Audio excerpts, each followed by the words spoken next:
Thank you all for coming. Today, Senator Murkowski and I are announcing the first Senate bipartisan campaign finance reform proposal in a decade.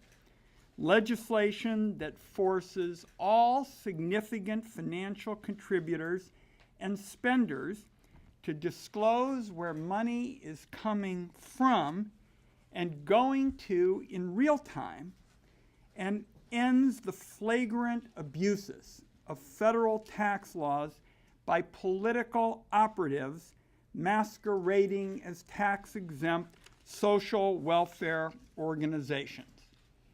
Our bill provides no political advantage whatever to partisans. Everybody is treated the same with one exception.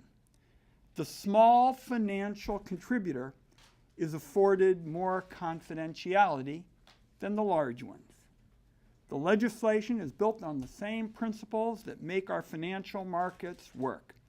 Markets move on information and transparency, and everybody's got to play by the same rules. The need for information and transparency was made clear in the last election cycle with the massive outside spending that took place, much of which was funded through shell organizations where there were untraceable contributors. The $6.3 billion that was spent was the most ever. And by some accounts, more than 30% of the outside spending was funded in secret by undisclosed donors. Nearly 2/3 of 2012 voters, including majorities of Democrats, Republicans, and independents, said that big donors and secret money undermined the democratic process in the last election. So the follow the money proposal that Senator Murkowski and I make today offers a number of important changes that reflect what we have seen as elections and election practices have evolved over the past decade. First, it provides for real-time disclosure so voters know where the money is coming from, especially in the closing days of elections. Right now, the quarterly political reporting system breeds cynicism by allowing a flood of anonymous, late-minute independent spending that people only find out much later than the election. Second, our proposal stops what I believe are really offensive, flagrant abuses of the tax laws that are intended to help charities in America. Bringing the strength of the Internal Revenue Service and the Federal Election Commission together as we do can provide an effective, focused, and an aggressive enforcement effort that's needed to stop the growing abuses by what are essentially so-called social welfare organizations. Our follow the money proposal requires any entity, regardless of their tax status, to identify the funders of any political activity they engage in. If an organization is not engaged in independent election-related activity, no reporting requirements trigger. The Follow the Money Act makes sure that no political actor is left out. By focusing on political activity rather than trying to define the wide cast of characters that try to influence elections, the Follow the Money Act preemptively closes loopholes that those who seek to anonymously influence elections are certain to seek out, and the reason we say it is that's been the history of campaign law. In addition to empowering the IRS and the Federal Election Commission to better enforce campaign laws, this legislation ensures a consistent enforcement regime that spans both agencies. And if the IRS and the Federal Election Commission can't agree, because we've seen them essentially go back and forth and sort of look at each other, we include a trigger to make sure they do act, where Treasury would be made responsible for sorting out the differences and creating a single set of definitions and rules for the first time. Finally, the Follow the Money Act builds on what are called the stand by your ad provisions, which I authored on a bipartisan basis with Senator Collins in 2002. There's no reason corporations, unions, 501c4 organizations, and any and all who are funding election ads shouldn't be held to the same transparency standards as candidates, as Senator Murkowski and myself and everyone who's running for office. I don't think I could have a better partner in this effort. We've been at this. We're kind of walking back the calendar for pretty much the last year. And let me just turn it over to Senator Murkowski. Well, thank you.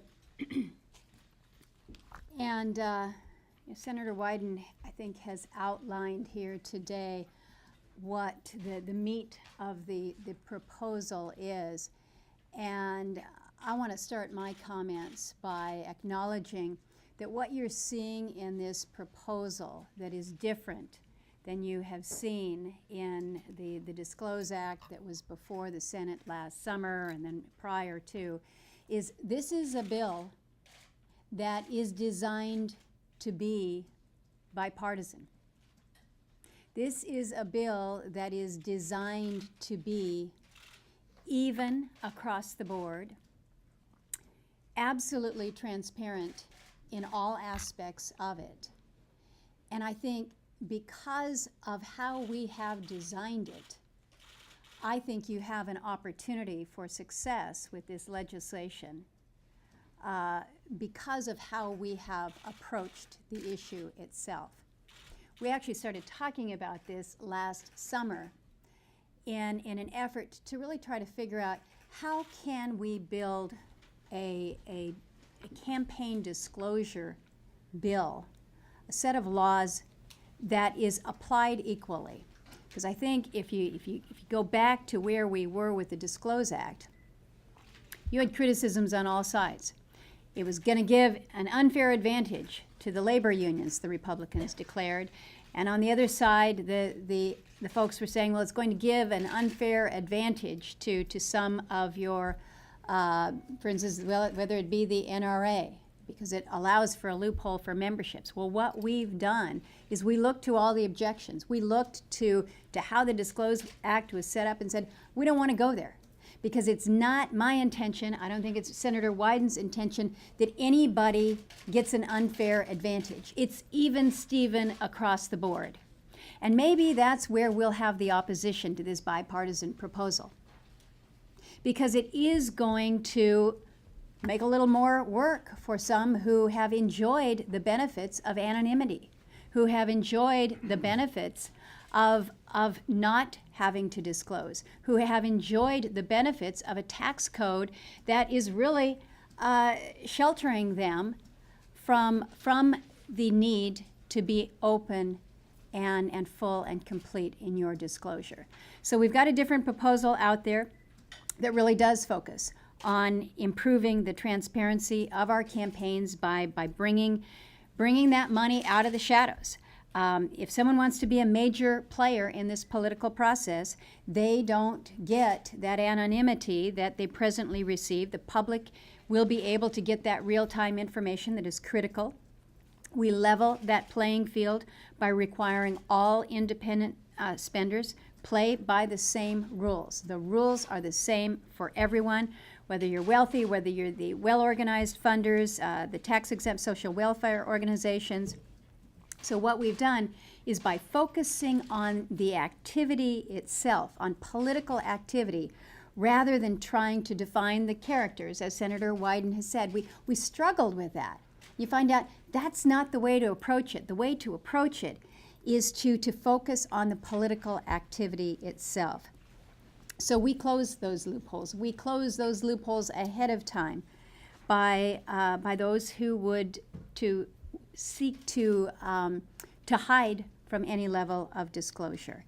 And again, I think when you look to what Senator Wyden and I are proposing today, there is no reason that this bipartisanship that you see standing before you today should not extend to other members of the Senate, that it should not enjoy support on the House side. This is exactly what I think the public has been asking for when they're saying, what's going on? within the campaign sphere that allows an individual or an organization to engage in what they all have made the assumption is election activity, federal election activity. And yet there is an anonymity out there that they don't understand.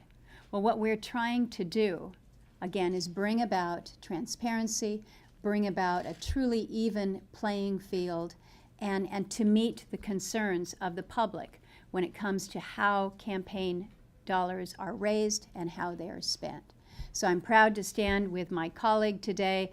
You usually see us in this room and over in Dirksen talking about energy. We're branching out, pushing outside of that mold into the brave new world of campaign disclosure, and it's good to be there with my colleague. Softball questions, welcome. Senator, do you do anything about the volume of money? Would a donor still be able to put $700,000 into a super PAC that then spends that money to get you elected? It treats the big donors, those that effectively, if you want to give $1 million, you can give $1 million, but there is disclosure. There is no way around the disclosure. So if you are a small donor, if you're less than the $1,000, and our legislation does raise that disclosure requirement level from the current FEC requirement of 200 to now 1,000. So if you're below 1,000, you're exempt from the disclosure. If you're above, you're disclosing. And of course, the Supreme Court has said that you can't place those kinds of limits. So the question, is voters don't want to be detectives. They want to know who's contributing, and they want to know it at a crucial time before they make election decisions. And Senator Murkowski, as both of us have indicated, we felt that what happened in kind of past debates is people were sort of talking past each other. One group said, well, we want to deal with this group, but not that. We said all actors, all major spenders, and all major donors are brought under this tent. And the reality today, particularly with the availability of online communications, and we have credit card contributions under this. They have to be made available essentially within 48 hours. Checks a little bit longer, but it's going to be a new day where voters are actually going to be able to see where money is coming from and going to before they exercise the franchise. Peter Overby, NPR. What have you been saying to your colleagues in the Republican conference, and what kind of support do you see coming for this bill? Well, this is an issue, I think, that all of us here in the Senate, we've all had to go through an election. Some of us have been the beneficiary of some of these independent expenditure activities. Some of us have been on the receiving end of some pretty directed campaigns that haven't helped us in that effort. So you kind of come at it from both perspectives. And I think there is a recognition that the system out there, as it is currently set up, doesn't give the public the information that they would hope, nor does it give the candidate the information that they would hope. And so as much pushback as there may have been by members on the Republican side of the aisle when it came to the Disclose Act, I think part of that opposition was due to the fact that they felt that that particular measure was tipped in favor of some of the entities that were out there, and they weren't about to go for it. So again, what we have designed is something that is applicable across the board. It is a uniform set of rules. So I have had discussions with colleagues not only on the Republican side of the aisle, but the Democrat side of the aisle. Is this going to be easy? No. Is this going to be necessary? Yes. Peter, I'd only like to second what Senator Murkowski has said, because both of us have had senators from both political parties approach us and ask us about what we're working on. We basically kicked this off back in December. We wrote an op-ed for the Washington Post. We asked for public input. So this has been percolating around, and we're both encouraged by the fact that senators of both parties are coming up to us. I just visited a little bit ago with Sheldon Whitehouse, for example, who chairs the Democratic Caucus Task Force on Campaign Finance. He, like the other senators, is very interested in all the efforts that can be made in order to bring together bipartisan support for the very reasons that Senator Murkowski is talking about, in that the current system doesn't work for anybody. It's taking a toll on the credibility of our political process. Senators, often talk among themselves about this whole issue, and particularly now as we've gone to these 501c4s where there's no disclosure at all. Senators of both political parties think this is broken, and we think we're coming along at the right time in order to develop. I want to add one thing to what Senator Wyden has just mentioned, and that's the process with which we took to get where we are today. We did not sit down, I didn't sit down, draft a bill, and go to Senator Wyden and say, hey, join me on this. We are really trying to be as open and transparent in building this legislation as we are with the intent of the legislation itself. The fact that we put a white paper out there at the end of the year and really solicited input. We were the ones that posited a series of questions saying, give us feedback on this. Is this the right area? When we started this, the numbers that we were using in terms of the minimum disclosure requirements changed. We took that input, and it has been a very collaborative, transparent process to date. So, little segue there. One of the questions you talk about for registration requirements, receiving $10,000 or more in funds from donors that are earmarked by the donor or the recipient. If I'm a company, I give $50,000 or $100,000 or $1 million to a group like the U.S. Chamber of Commerce, or I'm an independent group and I try to give $50,000 to a labor union to spend, but I don't earmark it for ads. I say, here this goes, because money's fungible. What's the guarantee that will be disclosed? How is that disclosed? And also, we saw, especially in the last race, Revs LLC and RTHHQ LLC and even W-Span, these LLCs that sprung up only to give $1 million or so, disappeared, and we had no idea who funded it. How do you make sure that the real source of that money is disclosed? Go ahead. I think what you described fits our definition of politically related activity. And let me just kind of outline it. I mean, I'm not sure I followed all the specifics of your example, but the bill requires a comprehensive disclosure of independent federal election-related activity. There's money coming out, and money coming in, and money going out.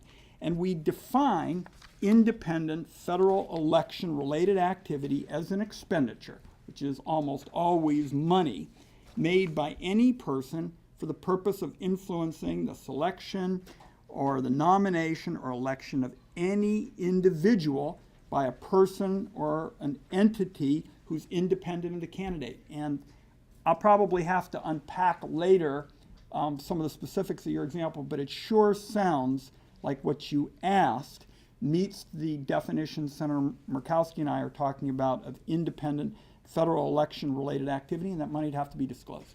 When I think, too, just to add on here, I'll repeat again, it doesn't matter who you are, but what it is that you do. And so as Senator Wyden has outlined, if what you're doing is designed to play in an election, either through advertisement or through fundraising, polling, messaging development, delivery of the message to the voter, then it doesn't make any difference what design you are, whether you're an LLC or whether you're an Indian tribe, a 501c3, it doesn't make any difference.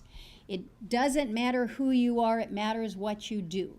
And if you are engaged in federal independent expenditures, federal election-related activity, that's where you go. You mentioned the registration aspect and what happens then, who's held accountable. That's one of the components of this bill. Right now, the way our system is, you can have not necessarily a fictitious person, but a person who's here today gone tomorrow, and there's nobody that is held accountable. We require, with the registration, basically it's akin to a registered agent that is on the hook, if you will. They are responsible along with that treasurer. So there is accountability there, even beyond that election, when that organization may have gone poof. Why don't we take maybe one more? Tom, why don't you? And then I will tell you about the special bonanza you have associated with this cause. This is a bill that is under 50 pages. Yeah. So there's a special perk. Tom, go ahead. Would any communication which mentioned a candidate or an incumbent fit your definition of, for the purpose of influencing an election? In other words, if organization mentioned Senator Murkowski, if you were up for election, if it mentioned you in any connection, how do you make the judgment that that's for the purpose of influencing the election? Well, and this is where we go back to substance over form here. And so it may be that it is a determination by the FEC to decide whether or not that was just mentioning Lisa Murkowski's name in an offhand way, or whether it really is designed to be an independent federal election related activity. So I think the design of this legislation is to, if it looks like a, what's the expression? If it looks like a duck and it quacks like a duck, then it's a duck here.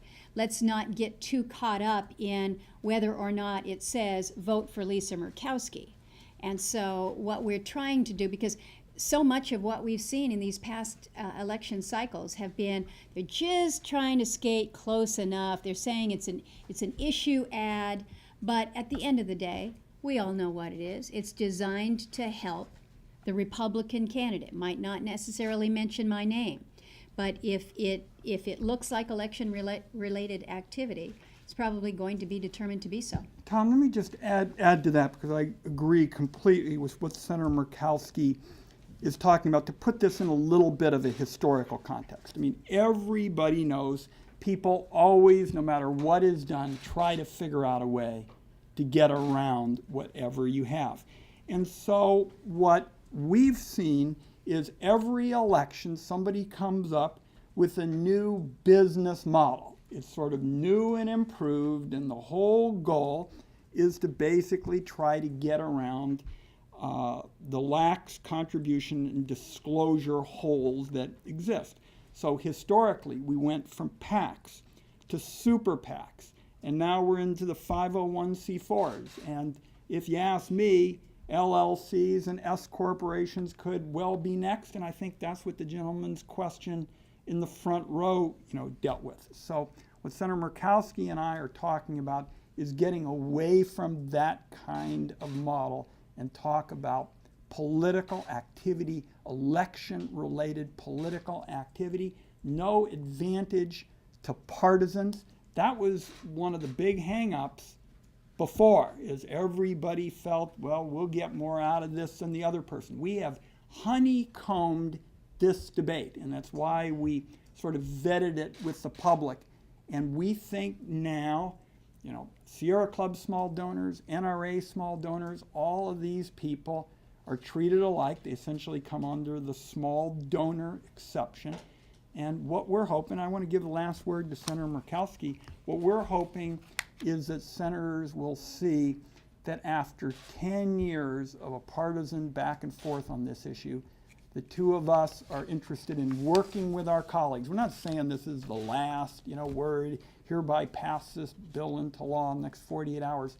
We think this is something that senators on both sides of the aisle can begin to work with, and we can finally turn this around. Last word from my colleague.